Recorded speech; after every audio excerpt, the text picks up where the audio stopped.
¿Por qué filosofía aquí y ahora especiales?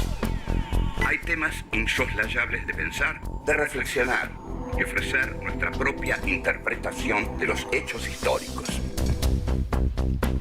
El Islam y los Estados Unidos, los dos dicen tener a Dios de su lado.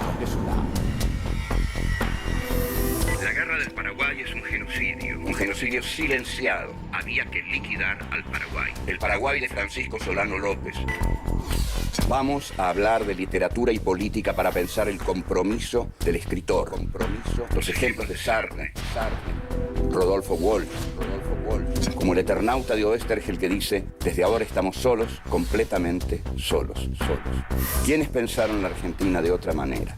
John William Cook. El peronismo es el hecho maldito del país burgués. Raúl Scalabrini Ortiz Queda en el recuerdo de todos como uno de los principales representantes del pensamiento nacional y popular. El imperativo más profundo que tenemos: pensar por nosotros mismos. Filosofía aquí y ahora especiales. Literatura y política. Rodolfo Walsh. 1. Hay un fusilado que vive. 2. El pueblo está solo. 3. El reflujo popular y la lucha armada. 4. Dar testimonio en momentos difíciles. 1. Hay un fusilado que vive. Rodolfo Walsh es una de las figuras más perfectas del escritor comprometido en la Argentina. El hecho que dinamita, que impulsa el compromiso de Walsh como escritor y como periodista investigador son las matanzas de José León Suárez. Esto es algo que llega a él y despierta una inquietud sorprendente, inesperada, que lo impulsa a la acción. Los fusilamientos de 1956 en José León Suárez fueron consecuencia del levantamiento del general Valle también en 1956. Walsh decide investigar este hecho porque sabe que algo muy oscuro, muy turbio, muy cruel, se esconde detrás de ese levantamiento de Valle. Algo clandestino que hay que investigar cuidadosamente. Entonces, esta investigación toma el cuerpo finalmente del libro famoso hoy, es un libro que es ejemplo del periodismo de investigación, que es Operación Masacre.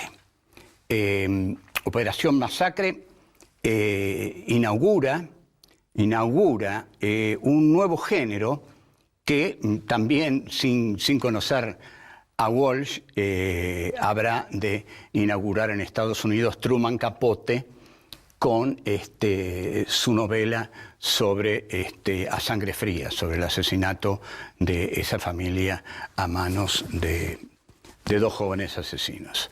Walsh narra frente a una cerveza, pensativo, y alguien se le acerca y le dice: hay un fusilado que vive. Es decir, uno de los fusilados de José León Suárez no ha muerto, vive.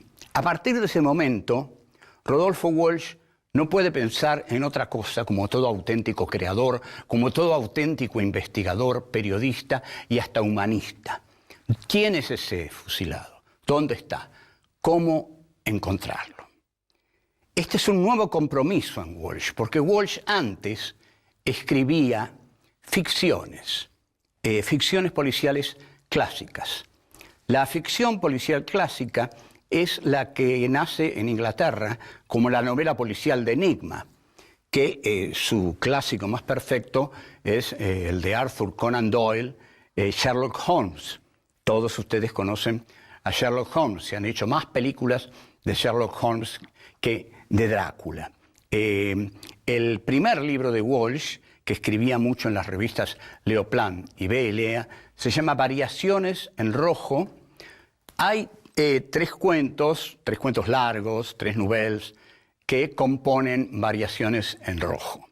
Ellos son La aventura de las pruebas de imprenta, Variaciones en Rojo y Asesinato a distancia. El protagonista es Daniel Hernández, que es un héroe de Walsh, y en verdad Walsh no va a recordar con cariño estos cuentos, porque para él estos cuentos son como un juego de la imaginación que nada tiene que ver con la realidad. En cambio, la tarea que se propone hacer ahora con la novela de non-fiction que va a escribir, Operación Masacre, sí tiene que ver con la realidad, y es su pasaje al policial negro. Policial negro es el policial a la norteamericana, cuyos grandes maestros fueron Dashiell Hammett y Raymond Chandler, con sus detectives Sam Spade y Philip Marlowe. En los 70, Walsh toma un compromiso distinto y entra en la organización armada Montoneros. Ahí es muy bien recibido y juega el papel del hombre más culto e inteligente de la organización, a quien le dicen el profesor Neurus. Le dicen el profesor Neurus, que es un personaje de historieta, precisamente por su gran inteligencia. Ya vuelvo. 2. El pueblo está solo. Nos vamos a ocupar de uno de los más importantes cuentos de Rodolfo Walsh, que lleva por título Un oscuro día de justicia. En 1967 Walsh ya lo tenía terminado, y no es casual la fecha, porque en 1967 muere en la escuelita de La Higuera Ernesto Che Guevara, que es uno de los símbolos del héroe que va a venir desde afuera a salvar al pueblo. Y esta es la idea que Walsh quiere refutar en Un oscuro día de justicia, que se publica entonces en 1973, cuando está por regresar Perón. O sea, el mensaje de Walsh, el pueblo debe salvar al pueblo, digamos, por tomar una consigna de la época, es justamente ese: no confiar en los líderes providenciales. El pueblo tiene en sí toda la potencia y toda la garra para salvarse a sí mismo. La historia de Un oscuro día de justicia pasa en un internado irlandés. En ese internado no se vive una vida fácil, porque hay un terrible celador que se llama Gielty, y Gielty se pone sádico, malvado, con un chico de apellido Collins. Y a Collins, Gielty lo hace pelear constantemente a trompadas con un personaje que se llama El Gato, y que es el protagonista de otro cuento de Walsh, que se llama Irlandeses detrás de un gato. Collins está desesperado porque el gato le da una paliza tras de otra, porque es más fuerte, es más grande. Y Gielty no parece desear detener esos combates desiguales. Entonces Collins apela a su tío Malcolm. Y el tío Malcolm es una figura mítica, lejana, y Collins le escribe y le dice: tío Malcolm, creo que si él me pega otra vez, me voy a morir. De modo que la carta que le envía al tío Malcolm es totalmente dramática, extrema. Me voy a morir. ¿Qué le pide entonces al tío Malcolm? Que venga a salvarlo. Aquí vemos la figura, ya aparecer la figura del líder que va a venir de afuera a salvar al pueblo, en este caso representado por Collins, pero luego por todos los internados. Malcolm le responde en una carta que pareciera más imaginada por Collins que escrita por Malcolm, una carta en la cual dice: el domingo iré, trompearé al celador Gielty hasta la muerte. Que eso es exactamente lo que Collins quiere, que lo trompee hasta la muerte y lo libere del celador Gielty. Todos quieren eso, todo el internado. Todos entonces empiezan a esperar al tío Malcolm. Y a todo Walsh le llama el pueblo, desde el comienzo del cuento. Por fin llega Malcolm, todos aplauden, llega Malcolm, aquí está Malcolm. Malcolm, con los brazos abiertos, responde al clamor de la multitud, que son los internados justamente los internados del internado irlandés. En un primer momento, Malcolm vence al celador Gielty y todos lo festejan y lo aclaman. Pero Malcolm se da vuelta y se enfrenta a ellos y festeja su triunfo, saludándolos, a tal punto que le da la espalda al celador Gielty, quien, aprovechando esta circunstancia, le da un mazazo terrible que da por tierra con el tío Malcolm.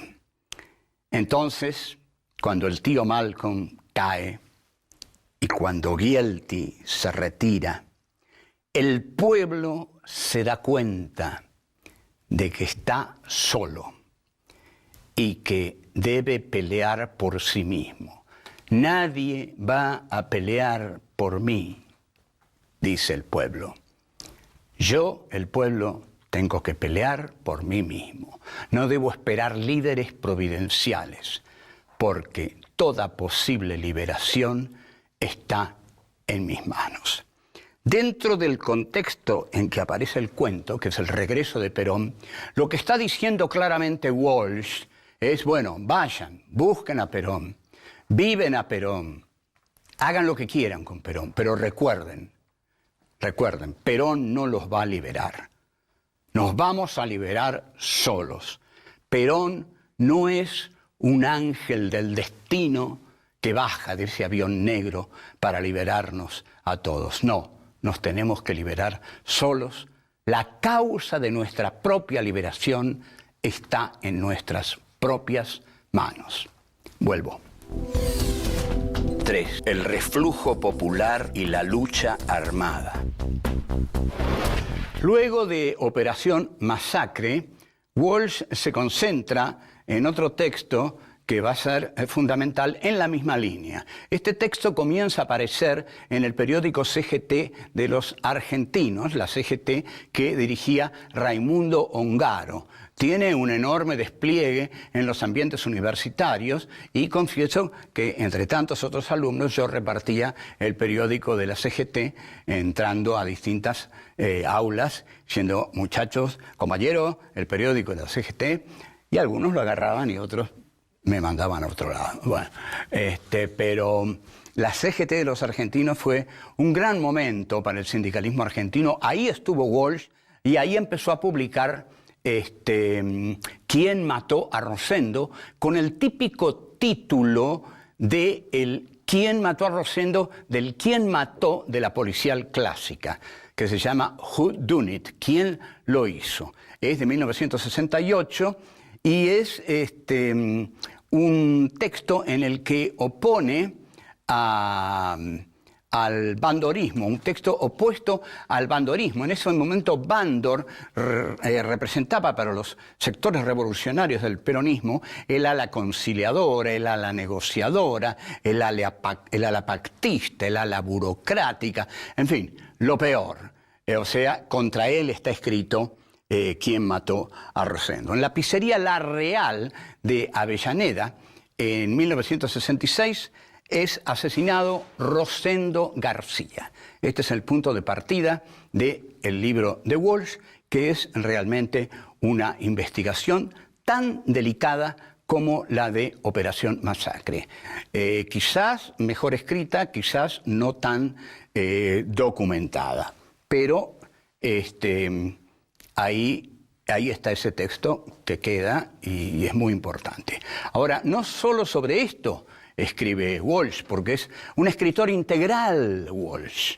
Escribe ficciones, escribe ensayos, escribe artículos, hace política, en fin, el escritor total, tan ausente en estos días.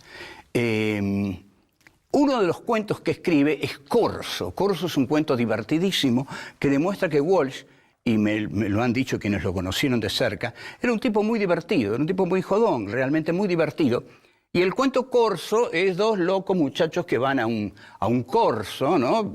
Estas cosas que se hacían antes, que todavía se hacen, y ven venir a un tipo disfrazado de hindú que tiene una cosita que se echa un poquito de queroseno en la boca, sopla y con una pluma lanza una bocanada de fuego. Entonces se consiguen una pluma igual a la del hindú, algo así, y cuando el hindú pasa frente al palco del gobernador de la ciudad y se tira más que nunca querosene para largar su bocanada de fuego más potente, uno de los dos atorrantes estos con la pluma le hace cosquillas en los genitales. Y este se quema vivo porque se traga todo el queroseno y se incendia por dentro. Y Walsh dice, ya no hablaba más en el idioma, porque el hindú iba hablando y dice, ya no hablaba más en el idioma, ahora decía, la puta que te parió, decía. Y bueno, el cuento es muy gracioso y tiene 1,5 páginas. Walsh pudo seguir dando grandes obras maestras a la literatura argentina que tanto las necesita, pero su militancia en Montoneros lo devoró por completo.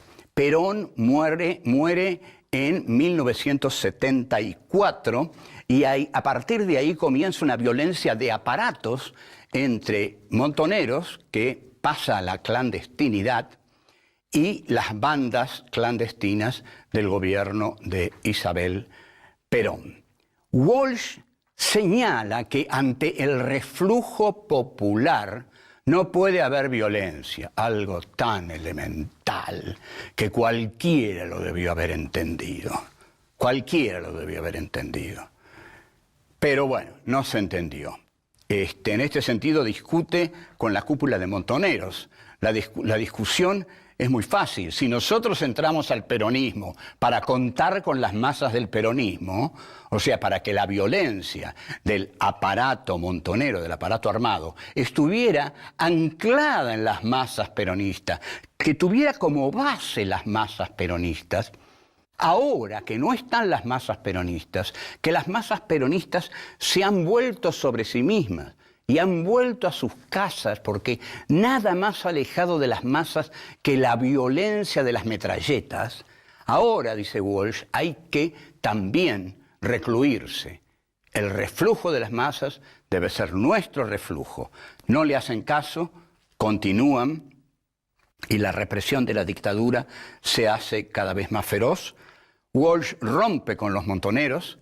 Mientras los montoneros inauguran el partido montonero en Italia, con cámaras de televisión, con reportajes, el humilde profesor Rodolfo Walsh, profesor de inglés, se va a San Vicente disfrazado de profesor de inglés. Crea, antes de eso, Ancla, la agencia clandestina de noticias, que es una formidable usina de información de las atrocidades que pasan.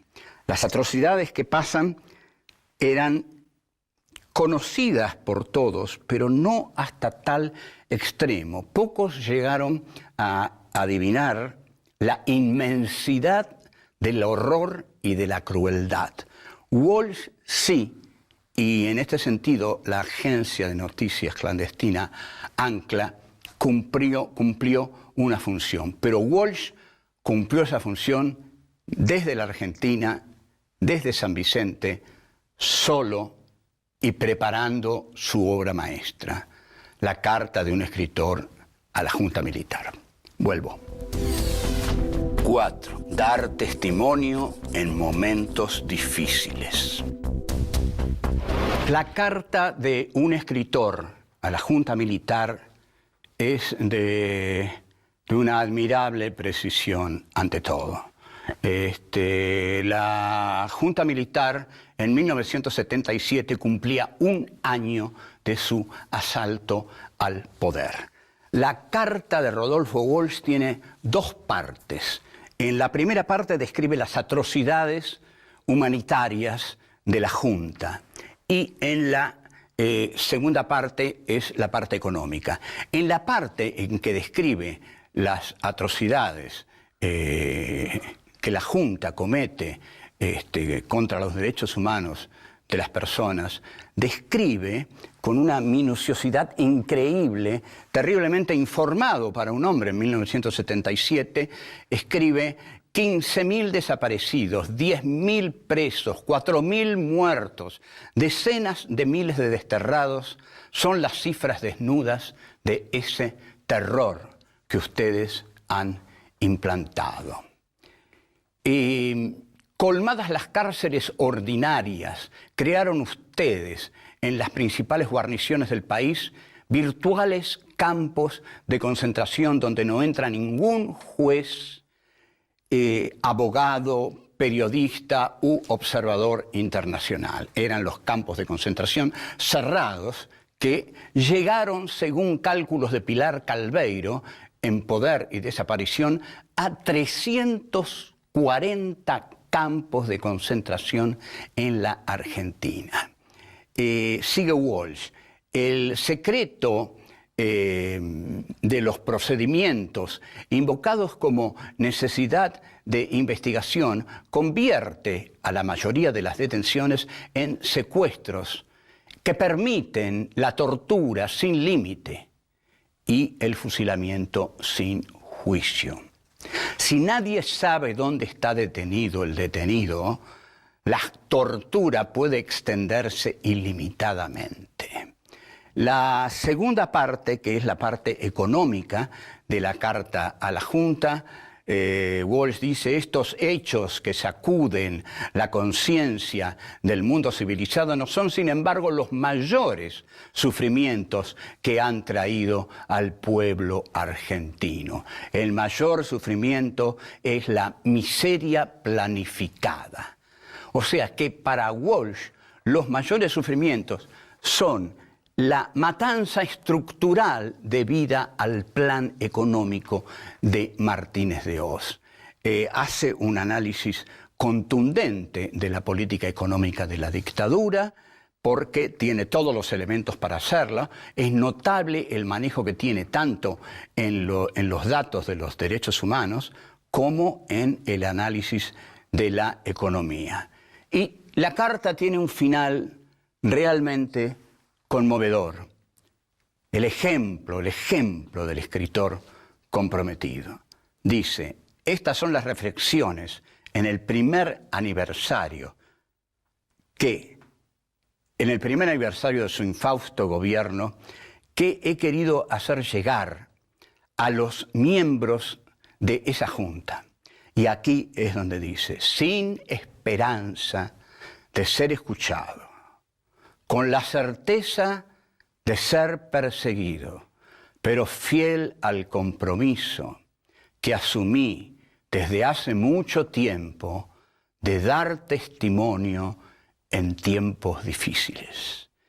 Y firma Rodolfo Walsh, cédula de identidad, tanto escritor, es la reasunción de su propia identidad, porque la firma como escritor, carta abierta de un escritor. Esto en las redacciones de Gente, de Atlántida, de Para Ti, esta carta en manos de esos miserables periodistas era motivo de jarana, de risa. Mírenlo al loco este, cree que va a derrocar a los militares con esta cartita. Bueno, la cartita permanece y los militares van presos. El 25 de marzo de 1977, Walsh va a tirar su carta al buzón. Aparecen los militares, lo que significa que la cita estaba envenenada, aparece un grupo de militares armados hasta los dientes, pero Walsh no quiere llegar vivo a la ESMA porque sabe lo que le espera en la ESMA, el horror absoluto. Lleva con él una pequeña pistola calibre 22 y con esa pequeña pistola empieza a disparar. Ese enorme grupo de militares que lo había ido a buscar están tan asustados que ante una pistola 22 ya no se animan a agarrarlo vivo y lo acribillan a balazos. Caramba, no hubo 2 o 3 que pudieran enfrentar a un escritor con un matagatos, caramba. Walsh firma entonces esa carta con su sangre, con su vida. Es el gesto muy poderoso de un escritor. Digo muy poderoso porque no digo el más poderoso, porque no quiero caer en una exaltación de la muerte. Uno firma muchas cosas con la exaltación de su vida, siguiendo vivo y siguiendo la lucha en la que cree. Pero Walsh ahí la firma con su muerte. Esa muerte hace de él hoy un mito perfecto, la figura perfecta del escritor comprometido argentino.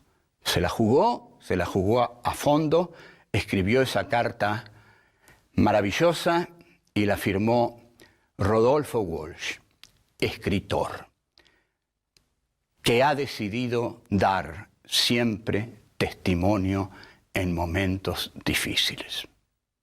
Chao, hasta luego.